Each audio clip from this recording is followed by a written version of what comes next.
이제 결혼 준비를 해야 되는데 나 이러다 진짜 엄마랑 영 끊는 거 아니야? 벌써부터 걱정이 되는 것 같기는 해요. 엄마랑? 공격적이에요. 잡아먹을 것 같아요. 저희가 뭘 이렇게 할게요 라고 했을 때 엄마가 아니 이걸 왜 이렇게 했어? 야 그게 니네는 맞다고 생각해? 남자친구한테 야 너 내가 10달 동안 고생해서 이렇게 너한테 너 거절하고 데려갈까? 이런 식으로 얘기를 하니까 거저 데려갈 거야? 벌써부터 걱정이 되는 것 같기는 해요. 어떻게 해야 엄마를 맞출 수 있는지를 모르겠어요. 저는 세 딸을 잘 키워왔다고 자부하면서 살아온 53세 엄마입니다. 세 자매의 큰딸 28살 김지원입니다. 엄마의 간섭에 대해서 얘기를 하셨잖아요. 엄마의 간섭이 어느 정도인 거예요?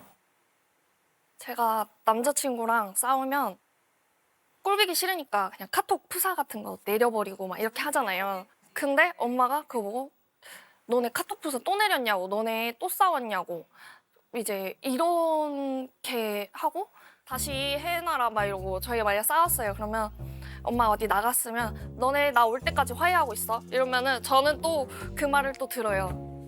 또 혼날까 봐 가서 혼날까 봐? 엄마가 또 너네 아직도 화해 안 했어? 막 이렇게 혼날까 봐. 근데 이제 한 2주 정도 된 것 같은데 남자친구랑 싸우고 화해를 하기 전에 엄마가 알게 된 거예요. 그래서 너네 빨리 잘 화해해라 이렇게 해서 남자친구가 알겠습니다 했는데 어떻게 하다가 제가 남자친구랑 만나서 풀었어요. 저희는 풀었는데 엄마가 그 다음날 이제 엄마를 봤는데 저희가 엄마한테 죄송하다 뭐 신경 쓰이게 해서 죄송하다 이런 말을 안 해서 엄마가 화가 난 거예요.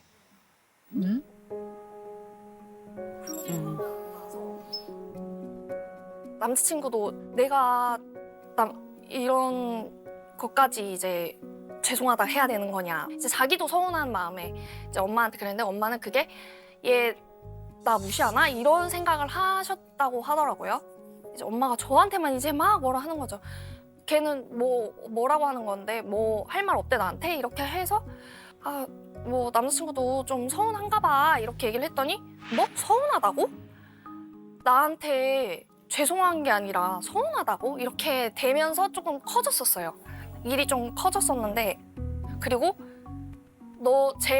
제가 너 좋아하는 거 아니야? 너 좋아하는데 그렇게 행동할 수 없어. 이렇게 얘기를 해요.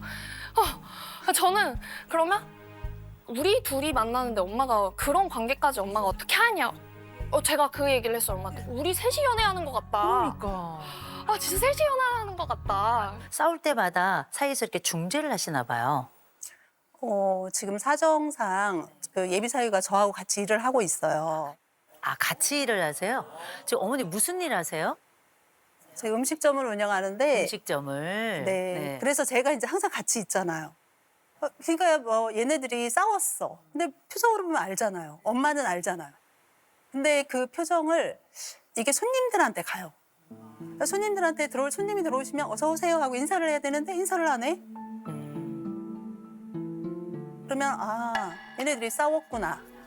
캐치를 하고 너 싸웠지? 이러면 네. 빨리 화해해. 근데 어머니가 평소에 이런 의견이 다를 때 이렇게 부드럽게 말씀하진 않으셨을 것 같아요. 네. 네. 너네는 그게 맞다고 생각해? 야, 진짜 너네 그럴 거면 결혼 왜 해? 이렇게 네. 이런 식으로 약간 공격적으로 공격적인 공격적이시- 스타일이신가요? 그러면은 저희도 좋은 말이 안 나가죠. 내 딸들은 참 엄마에 대해서 아들과 아버지 사이에 갖지 못하는 또 다른 감정들이 있습니다. 그래서 보통 딸들이 정말 극혐하는 엄마의 유형이 있어요. 첫 번째 유형이 독불장군형. 내 말만 맞아. 네 따르게 shut up. 그죠? 두 번째는 불통형이 있습니다. 대화 없어요. 통보. 완벽한 벽과 함께 살아가는 거죠. 마지막 권위형 엄마가 있습니다. 야, 내가 너 낳아서 내가 너 다 알아. 내가 너 위해서 희생한 게 얼만데 갚아야 되지 않겠어? 어머. 이렇게 사실은 어떤 유형도 내 엄마는 아니었으면 좋겠는 이런 유형인데 이제 굳이 이제 이 유형 중에 우리 엄마다 생각되는 유형이 있다면 어떤 유형이 있을까요? 어떤 유형이 있을까요? 다인 것 같은데. 근데 엄마의 그 말투 때문에 상처받았던 그 적이 있으세요? 이번에 저한테 싸우면서 너 나온 거 후회된다. 이 공든탑이 무너진다. 이 말이 조금 그래서 제가 그랬어요. 누가 낳아달라고 했냐. 내가 낳아달라고 해서 낳아준 것도 아니면서 나한테 왜 그런 말을 하냐. 이렇게 하면서 되게 감정적으로 싸웠거든요, 이번에. 감정이 너무 안쪽에 쌓인 게 많아서 울음을 참느라고 근데 이 말을 다 할 수 없는 것 같아요. 그래서 이날 이 문제의 그날 두 분이 통화한 음성을 음성이 있어요? 네 그럼요 이호선 상담소가 어떤 프로그램인데요? 그렇지, 정확하게 상담해야 네 되니까. 그럼요 들어보도록 하겠습니다. 네. 마지막으로 너 하고 싶은 얘기 다 해봐. 내 마지막으로 들어줄게. 마지막으로. 무슨 말을 하라고. 너 하고 싶은 얘기 다 해봐. 너 왜 나왔냐고? 내가 좋아서 나왔어. 하지마 엄마가 했잖아 나한테. 그래서 아 그럼 나는 그런 소리 듣고 가만히 있어야 돼? 나 나는 거 후회된다며. 내가 그런 소리 왜 들어야 되는데 지금 엄마한테.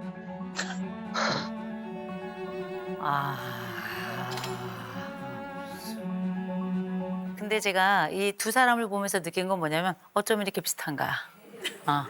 마치 서로 간에 자매들 간에 한판 대판 싸워서 그렇게 다투는 것처럼 낳았다라는 말 빼고 나면 그냥 완전히 자매예요.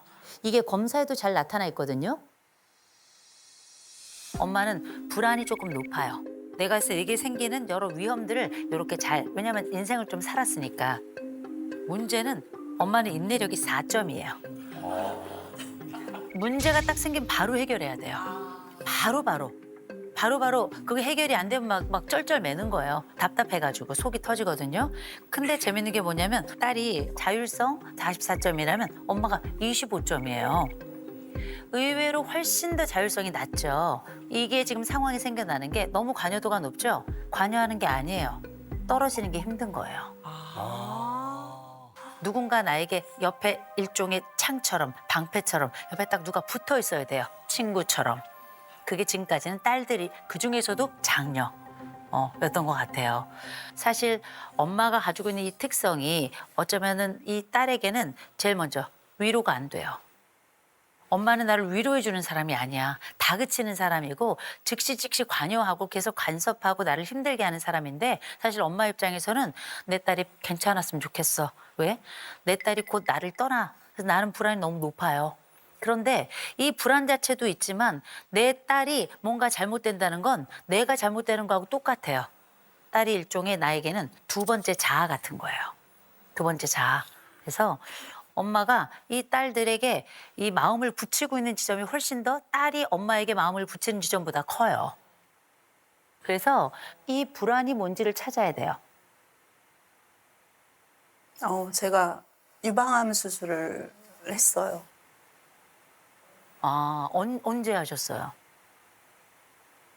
3번을 했는데 3번이요? 재발을 계속 한 건가요? 네, 초기에 발견을 해서 부분 절제하고 마지막에 또 재발을 해서 그때 이제 전절제를 하고 지금 네. 생사를 오가네요. 아주 오랫동안.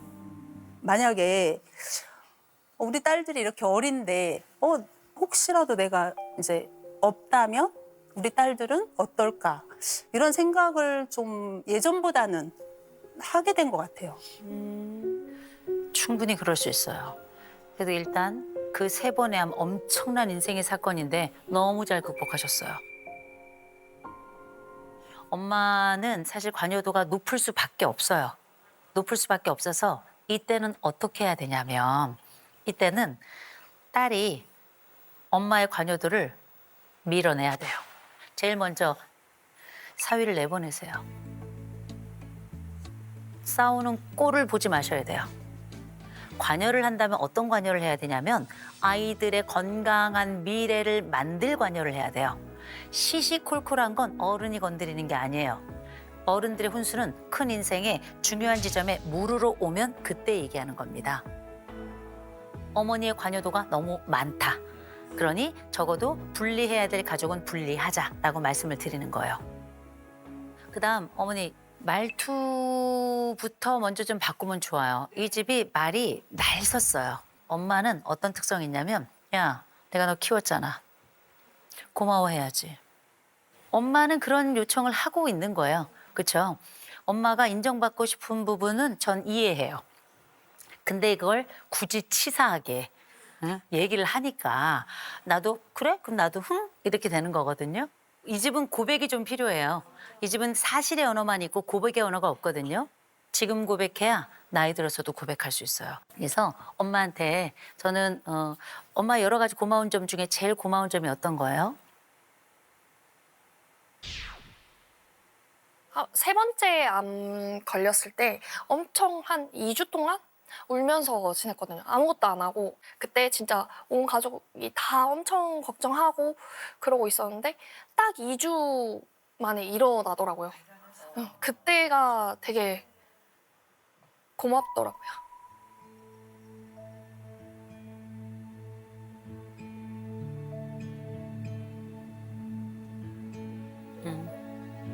그 얘기 하셨어요? 아니요. 해보지는 않았어요. 해주셔야 돼요.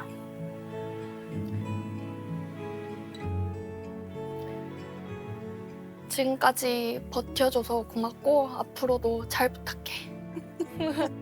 앞으로도 잘 부탁해.